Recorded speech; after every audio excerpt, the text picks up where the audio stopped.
Hey everyone, it's Alexander Robinson. Welcome to the channel, and this is my retro review for The Invisible Woman, which came out in 1940, the same year as The Invisible Man Returns.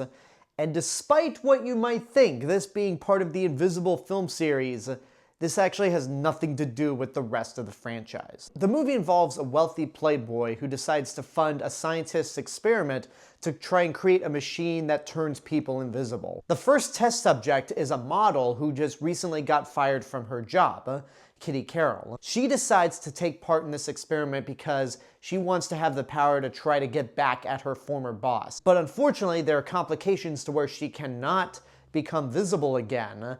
And to make matters even more complicated, there's a group of thugs that want to try to steal the machine so they can become invisible and basically commit all sorts of crimes undetected. I honestly debated whether or not I should review this movie for this series, because this has nothing to do with the other Invisible Man movies. There is no Griffin in this film, and the thing that causes people to be invisible is not a chemical formula, but rather a machine. So by all means, I should not be reviewing this movie because it has nothing to do with the other movies. But it is considered to be part of the Invisible Man series, so I figured, why not? When I reviewed The Invisible Man Returns, I said that this movie was the complete opposite of everything that movie was. It's the opposite in the sense that it doesn't follow any of the events from the previous movies. It's the opposite in the sense that this is more of a screwball comedy instead of a melodramatic science fiction film. And it's also the opposite in the sense that it is terrible. It's a shame because I was actually looking forward to seeing this movie, and reading the plot synopsis, I thought, this could be a really smart movie. It might be The Invisible Man, but with a woman, but the plot summary that I was led to believe going into this movie was that she would be basically taking care of a lot of things and a lot of unjust towards other women. And there's only one scene where we get that. The character of Kitty Carroll, her motivation and her reason to be in this experiment is resolved at the halfway point of this film. The rest of the movie is a wacky comedy with silly music, pratfalls that just are not funny at all, and a horrible, pointless subplot involving a bunch of bumbling crooks that gets resolved within the last 9 minutes of the movie. They are so bumbling in this movie that one of them is actually a stooge. Shep is in this movie as one of the criminals, and I thought, wait a minute. Is that one of the Three Stooges? And then I looked up Wikipedia and was like, oh my god, this movie is such a comedy that they just went out of their way to get one of the Three Stooges. The characters are also pretty bland. Virginia Bruce as Kitty Carroll is just not that interesting. I mean, the actors do a decent job with their performances, but they don't really have much to work with. Like I said earlier, Kitty's motivation in the entire movie is taken care of like that. And then when it comes to John Howard as Richard Russell, the playboy that funds this experiment, these two have no chemistry at all. Granted, most of their interactions are when Kitty is invisible, but even then, there's just not an ounce of chemistry between them. And the movie ends with them being married and having a child.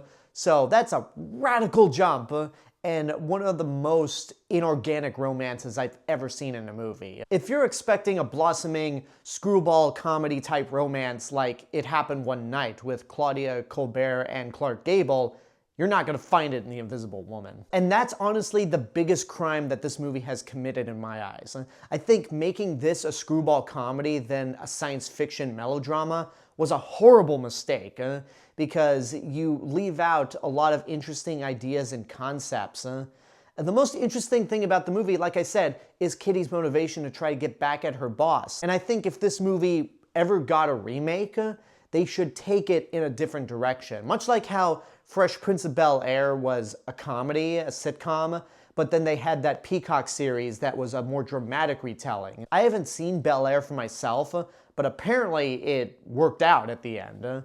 I think a more dramatic retelling of The Invisible Woman, with some horror aspects to it like the original Invisible Man, could work. Apparently back in 2019, Universal approached Elizabeth Banks to not only star in, but direct and produce a reboot of The Invisible Woman. If they decide to actually go forward with a reboot of The Invisible Woman, they should take it in that more serious and dramatic route. And I think it could actually be something. Because the best thing I can say about this Invisible Woman are the things that I wish this movie tackled. I don't hate this movie. It wasn't unbearable to sit through. I just watched it going, yeah, it's terrible, but it's also a product of 1940, so I can't get angry at it. I'll just say don't waste your money on it. There is actually no reason at all for you to watch this movie. It doesn't work as a screwball comedy, but also it has nothing to do with the other Invisible movies, so you could technically just skip over this entirely and you would not have missed a thing. And there you go, that's my review for The Invisible Woman. I hope you enjoyed it. Next time we're gonna actually get back to the continuity of Invisible movies with The Invisible Agent. I have yet to see this movie. I actually started it a couple of nights ago, but something came up to where I couldn't finish it. But this sounds like the most intriguing of the Invisible Man series. So I'm excited to finish this movie and finally review it. Thank you guys so much for watching this review. I want to give a special thank you to my subscribers and YouTube members right over here. You guys are the reason why this channel continues to grow every day. And if you want to help to financially support the channel, you can do so via YouTube memberships for as little as $1.99 a month. But until next time, I want to know what you guys think about The Invisible Woman. If you've seen it, whatever your opinion may be, let me know in the comments below. Don't forget to like the video, subscribe to the channel, and hit the bell button to get notifications.